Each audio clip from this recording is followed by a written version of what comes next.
কোরবানি শেষে চলছে পশুর চামড়া সংগ্রহ। আরও জানাতে যুক্ত হচ্ছেন সহকর্মী রোকন উদ্দিন। রোকন, চামড়া সংগ্রহ কার্যক্রমের কি অবস্থা আমাদের জানাবেন?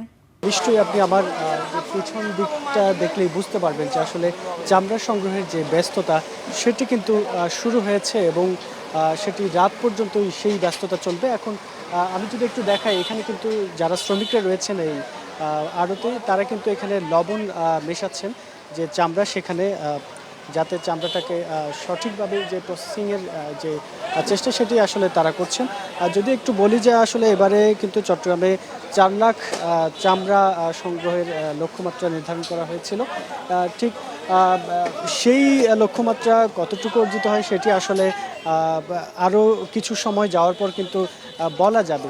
আমরা যেমনটি দেখছি এখানে মৌসুমি ব্যবসায়ী যারা আছেন তারা যেমনটি বলছেন যে তারা যে চামড়া সংগ্রহ করে যে আড়তদার যারা, অর্থাৎ বড় ব্যবসায়ী যারা, তাদেরকে যেই চামড়াগুলো বিক্রি করবেন, বিক্রি করার যেই খরচ, তারা যে খরচ দিয়ে তারা আসলে কিনেছিলেন সেটি আসলে তারা পোষাতে পারছেন না, এমনটি আসলে জানিয়েছিলেন মৌসুমি ব্যবসায়ীরা। ফলে তারা এই চামড়াগুলো যদি বিক্রি করতে না পারেন সেক্ষেত্রে তাদের পুঁতে ফেলতে হবে, এই কথাগুলো আসলে তারা বলেছেন। তো এই ছিল চট্টগ্রাম থেকে আমার কাছে সবশেষ।